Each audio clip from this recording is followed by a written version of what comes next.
Hello सांग मैंने आज गोटे नुआ वीडियो को मुझे स्वागत करुच्ची। आज मु सांग मैंने वीडियो रे मुझे कंप्लीट आईजीआईटी को लोकेशन रे अच्छी पाखे मार्केट कम्प्लेक्स अच्छी कि ना को लोकेशन रे अच्छी आपड़ एटा केमी कौन घर आसि केमी कौन आसबे केमी कौन आसी ये पहुँचे तो मुझे कहि कि टोटाल आईजीआईटी जो छोट छोट जिनस है जोटा कि आपने देखते कि बहुत यूट्यूब रे एमती किसी वीडियो बनाते कि मैंने टोटाली छोट मोट जिन भी कहते तो सेटा को मुझे भाविली कि छोट छोट जिनस मुझे आपको डिटेल्स सेयार करी सांग मैंने। तो देखो सांग मैंने आपन जदि आईजीआईटी की पढ़ा को आसुचंती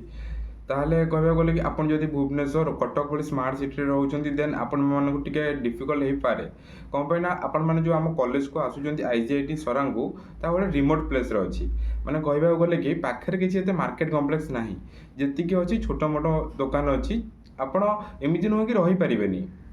चली पारे किंतु जमती आप खोजुंट बड़ बड़ मार्केट कॉम्प्लेक्स तो सेटा एटी नाही तो आपण मानकु जदि जीवाको चाहउचंती ताले आपनको तालचेर जीवाको पड़िबो। आउ बाकी रहा कौ लोकेशन अच्छी देखु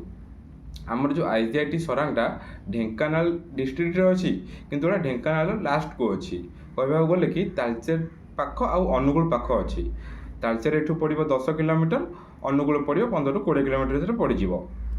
तो ये जो आपण मानक आसबे आपण मैंने चाहिए भी ट्रेन रे आसपारे बस रे भी आसीपारे आईजीआईटी सरांग को आसपे आपण मानक जदि कहवा गले पाख जो स्टेशन रोचे सेगुरा आमर रहा तालचेर तालचेर थर्माल आउ तालचेर रोड आउ ये 3टी स्टेशन भितर आपण मानक तालचेर थर्माल टी पाख पड़ो आईजीआईटी सरांग को कौन पे ना एटा टी रोचे 9 किलोमीटर भाया आउ जो सब स्टेशन है तालचेर कि तालचेर रोड एगुरा सब रोचे आमर 13 किलोमीटर 15 किलोमीटर भाई रोचे। जदि आप कटक रू आसुचंती देन आमर सका गोटे ट्रेन थाए सेटा आमर तालचेर रोड को थाए तो आपन चाहे भी से आसपारे जदि आप भुवनेश्वर भी आसुचंती ताले 1:40 आमर गोटे ट्रेन थाए तो आपण मैंने व्हेयर इज माय ट्रेन आप देखिपारे। आउे सांग मैंने कही रखुची कि जदि आपण मैंने जदि किसी किणाकिणी करने को चाहूँगी जदि ये आसिकी किणवे बोली भावुंट बेटर हम कि आपण मैंने सियाड़ू धरिकी आसतु सांग मैंने कौन पे ना आपण जदि एठी आसिकी किणवे दुकान बहुत कम अच्छी आपको से जिनसा से नेसेसारी बोलिक आपड़ किणुंट देन दुकान भी से देन दुकान वाला मन इच्छा रेट कहे देन यहाँ बेटर हम कि आपण मैंने जो आसुँच से लोकाल किणिकी नहीं आसतु आपड़ जो ठीक आडमिशन करने को आसबे यहाँ बेटर हम कि आपण मैंने गोटे गाड़ी रिजर्व करके आसतु कौन पे ना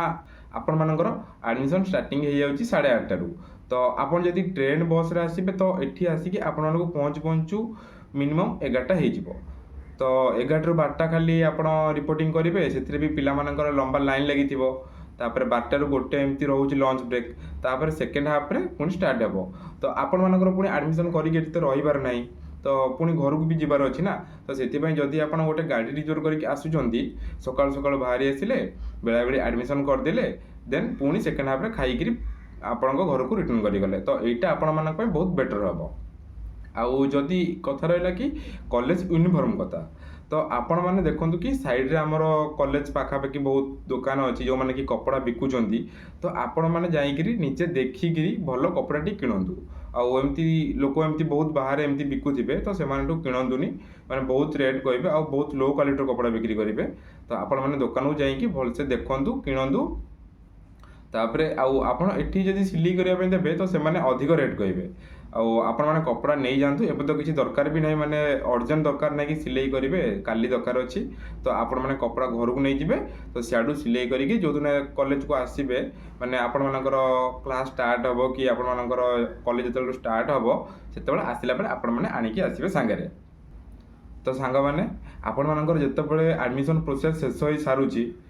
तापर आपण मैंने जदि हॉस्टल अलॉटमेंट पकई देन तार 2 ରୁ 3 दिन भितर आपण मानकर हॉस्टल अलॉटमेंट आसीजिव तो से देखिए जदि आपण मानकर लिस्ट रे आपण मानकर ना आसी जदि देन आपण माने हॉस्टल पाई पेमेंट करेंगे तापर पेमेंट कर सारा पर आपण मानक फास्ट ईयर हॉस्टल जोटा कि आमर रोचे आकाश भवन सेठी आपण मानक रूम अलॉट हम सेठी आमर प्रति रूम रे 4टा पिला रहिबे 4टा पिला 4टा टेबल रोचे 4टा चेयर भी रोचे आउ फ्री वाईफाई भी एक्सेस रोचे आउ सांग मैंने आप जो बहुत सारा क्वेश्चन कर कि नुआ हॉस्टल जो काम चलता तो सेटा सरला कि ना तो सेटा सांग मैंने देखु एपर्तंत कम्प्लीटली सरीनी तो एई इयर पिलामाने जो आसिबे तो सेमानकु हमर नुआ हॉस्टल मिलिबनी कम सेटा काम सरीनी तो सेमानकु सांग माने आकाश बने रूमटा अलर्ट हम तापर बहुत भाई मैंने मत प्रश्न करुले कि भाई आउ स्पॉट एडमिशन केबे कौन होची कहतु तो देखो सांग मैंने जब आपण टोटाली ऑल ब्रांच रो एडमिशन प्रोसेस शेष हो सारूची देन आमर कॉलेज वेबसाइट रे स्पॉट एडमिशन पाई भी गोटे नोटिस बाहर देन आपण स्पॉट एडमिशन पे अप्लाई करेंगे डायरेक्ट आसबे कॉलेज डॉक्यूमेंट देबे देन आपण एडमिशनटा हम देन तापर आपण एका सांगे जो नॉर्मल बीटेक जो माने पिला आसबे देन से सहित आपण भी क्लास जर्नी की स्टार्ट हो सांग माने तो आउ सांग माने जो भाई माने कि मते मेसेज करूचंदी कि मो ऑनलाइन रजिस्ट्रेशन माने फॉर्म अप्लाई कर देइछि सब डॉक्यूमेंट अपलोड कर देइछि आ 12 घंटा हो साराणी तथापि माने पेमेंट ऑप्शन आसुनी तो मु सेमानकु कहबाकू चाहूछि कि तो सांग माने वेट करूँ आ जो दिन आपण एडमिशन डेट रोची तो आमर सब ब्रांच पिला अलग अलग एडमिशन डेट बाहरी तो आपण मैंने वेट करूँ आ डेली जाकि विजिट करूँ कि केतेबेले आपण मानकर पेमेंट ऑप्शन आसीबो तो देखंतु मो कथा कहूँ सांग मैंने जेबे मु जेतेबेले अप्लाई करथिली तो मोर भी सेमती प्रॉब्लम हेतिला आसी नथिला किंतु मु सबबेले जाकि चेक करथिली कि केतेबेले कोन आसीबो पेमेंट ऑप्शन किंतु देखंतु सांग मैंने मोर अप्लाई करिवार 12 घंटा पर ही आसी जाइतिला नहले आपण माने वेट करंतु जो दिन आपण मानकर डेट रोची तार गोटे दिन पूर्व आपण मानक नहले आसी जिवो आपण माने ऑनलाइन रे पेमेंट करि दियंतु देन कॉलेज को आसंतु डॉक्यूमेंट दियंतु वेरीफाई करंतु आ एडमिशन करि जानतु सांग माने एटा आपण माने पे बहुत बेटर हबो तो सांग माने आउ जने भाई मते मेसेज करचंदी कि भाई फर्स्ट ईयर हॉस्टल वाईफाई मिलिबो तो देखो सांग माने मु जेमती आपण मानक कहितली तो आपण मानक वाईफाई भी मिलिबो आउ 4टा टेबल 4टा चेयर मिलिबो आउ 4टा बेड भी मिलिबो किंतु बेड रे आपण मानक गद्दी मिलिबोनी तो आपण माने गद्दी तकिया आपण गाडू आनिके आसंतु तापरे आउ जने भाई हमको मेसेज करचंदी कि भाई स्कॉलरशिप कौन कौन आउ कोटा केते कौन मिलिबो को कैटेगरी रो तो देखो सांग मैंने जितेबाला आप एडमिशन कर सारे जितेबाला आपर स्कॉलरशिप डेट आसीज देन आप पोस्ट मैट्रिक होगला कृषि विद्यानिधि होगला तो आपर जिते सब स्कॉलरशिप रोचे आप अप्लाई करेंगे आपण कैटेगरी वाइज आपण से अमाउंट मिल आपण ब्रांच वाइज भी स्कॉलरशिप भी भैरी करे तो आपण जी एडमिशन फीस जाइए तो से अनुसार आपको स्कॉलरशिप भी मिल जाए सांग मैंने तो फाइनाली सांग मैंने आज भिडियो मुझे आपण मानक आईजीआईट जो छोट छोट जिनस होगला पाखे मार्केट कम्प्लेक्स अच्छी कि ना आपण आईजीआईट को केमी कौन आसबे जदि कटक भुवनेश्वर भली जगार रोचे तो देन आउ रहीगला कि आईजीआईट कौ प्लेस रोचे पाखे सब सुविधा आवेलेबल अच्छी कि ना केमी कौन घर आसबे तो बहुत किसी मुझे छोट छोट जिन आपण भिडियो शेयर कली आउ कि भी आप मन डाउट अच्छे देन कमेंट करूँ आउ ट्राए करी कि आपण मेसेज रे सब रिप्लाई देवी बोलिका आउ रही सांग मैंने देखा गोटे नुआ भिडियो आउ कि नुआ नुआ इनफॉरमेशन को लेकर थैंक यू सांग मैंने।